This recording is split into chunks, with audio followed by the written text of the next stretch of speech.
Program Studi Ilmu Hadis STDI Imam Syafi'i Jember mempersembahkan Seminar Internasional Ilmu Hadis kedua tahun 2023.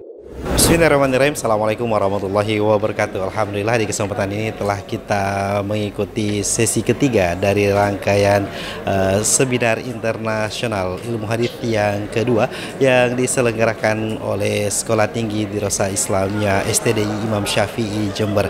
Dan kali ini saya bersama dengan moderator dari sesi 3 yaitu Al-Ustaz Dr. MH Hasan Ayatullah LC Hafizallahu Ta'ala, dan kita akan meminta beberapa resume ataupun mungkin beberapa kesimpulan-kesimpulan dari pemaparan pemateri-pemateri yang telah kita simak bersama.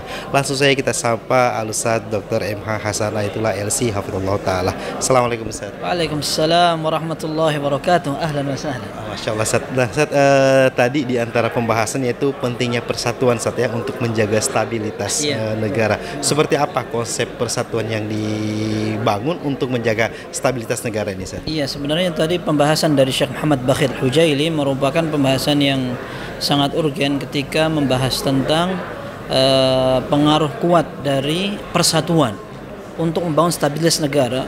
Perlu diadakan pemahaman kaum muslimin terhadap makna dari jamaah. Orang mengatakan kami adalah Ahlussunnah wal Jamaah, tapi arti dari jamaah itu sendiri orang barangkali tidak paham atau tidak terlalu memperdulikan. Yang pertama beliau tekankan, jamaah itu secara bahasa memang kumpulan orang, tapi ternyata secara istilah adalah al-ijtima' 'alal haq, artinya bersatu untuk memperjuangkan atau mengikuti kebenaran. Ditambah lagi al-ummah al-mujtami', ini yang jarang sekali kita dengar, al-ummah al-mujtami' 'ala imam. Jadi katakan jamaah itu ketika seorang berkumpul untuk mengikuti atau mentaati seorang imam. Dan ini sekalipun sudah terjadi secara natural begini, akan tapi barangkali kaum muslimin kurang perhatian dalam masalah ini, terutama kita sendiri memiliki akidah taat kepada waliul amr, dan ini akan berpengaruh kuat kepada stabilitas negara, kemudian keamanan yang ada di tengah kaum muslimin. Dan beliau tadi menjelaskan berbagai contoh-contoh yang terjadi di dunia internasional, bagaimana sebagian rakyat tidak terima dengan pemerintahnya mengadakan kudeta atau langkah-langkah yang mereka anggap ini bisa merubah. Ternyata ketika mereka tidak sabar dengan kenyataan yang mereka rasakan, tapi ternyata mereka lakukan suatu usaha untuk merusak persatuan itu sendiri, ternyata hasilnya semakin membuat mereka merasa menderita. Wallahu a'lam, seperti itu. Kemudian Ustaz, berarti ada sebuah keharusan bahwa sebagai seorang muslim harus senantiasa menjaga persatuan dan kesatuan dan taat kepada pemerintah Ustaz. Iya, ini tadi menjadi sebuah prinsip Ahlus Sunnah ketika Allah perintahkan. Jadi setiap ada persatuan di Al-Qur'an diperintahkan, setiap ada persengketaan atau istilahnya perceraian atau perpisahan dan sebagainya, perpecahan, itu semua merupakan larangan dalam syariat. Maka dalam surat Ali Imran tadi disebutkan, dari surat Ali Imran ayat 103 sampai 106, Allah jadikan itu sebagai sebuah perintah kepada hambanya untuk bersatu. Nah, kemudian masalah taat kepada waliul amr atau pemerintah muslim selama tidak diperintahkannya kita untuk melakukan kemaksiatan, maka itu merupakan prinsip juga dalam dasar-dasar Ahlussunnah wal Jamaah, seperti itu.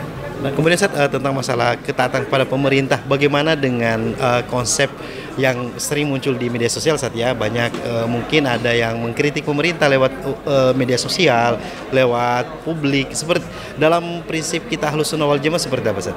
Iya, sebenarnya ada prinsip amar ma'ruf nahi munkar secara konsep global. Dan ini merupakan bagian dari akidah Ahlussunnah wal Jamaah. Amar ma'ruf nahi munkar, merintahkan yang baik dan mencegah dari kemungkaran. Dan ini tidak dikecualikan kepada para pemerintah. Hanya sebagaimana orang yang mengingatkan orang lain terus dengan cara yang bijak, apalagi kepada pemerintah. Termasuk ketika melihat ada kekurangan dari pemerintah kita, maka seandainya ada langkah dan relasi untuk menyampaikan peringatan dan teguran itu dengan cara yang bijaksana, maka itu dibolehkan tentunya. Akan tetapi jika seandainya dilakukan dengan cara yang melampaui batas, apalagi mencela pemerintah di depan kaum muslimin terang-terangan dan sebagainya, tentu ini tidak sama dengan nasihat para ulama, bahkan sebelumnya nasihat Nabi SAW.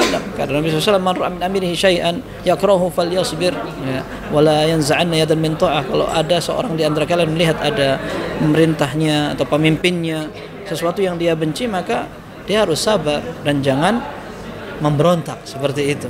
Ya.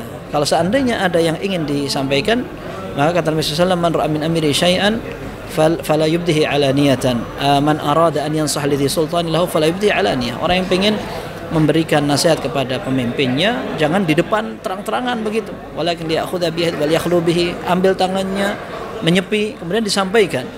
Itu kalau memungkinkan dan kita sampaikan bisa dengan cara-cara yang bisa terfasilitasi di zaman sekarang. Tapi kalau seandainya tidak bisa, maka seorang kembali kepada hukum asal, la yukallifullahu nafsan illa wus'aha.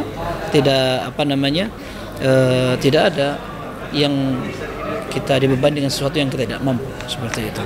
Jazakallah khair atas kesimpulan yang telah diberikan pemirsa dan pendengar yang dirahmati Allah Subhanahu wa taala. Demikian rangkaian untuk sesi 3 dari seminar internasional ilmu hadis yang kedua yang diselenggarakan oleh STDI Imam Syafi'i Jember, dan insya Allah kita akan mengikuti rangkaian acara yang akan berlangsung hingga Sabtu sore nanti.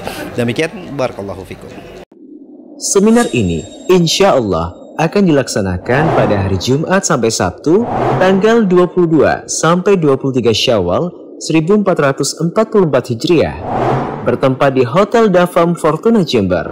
Penyiaran ini bekerja sama dengan RTV dan disiarkan oleh lebih dari 40 media anggota.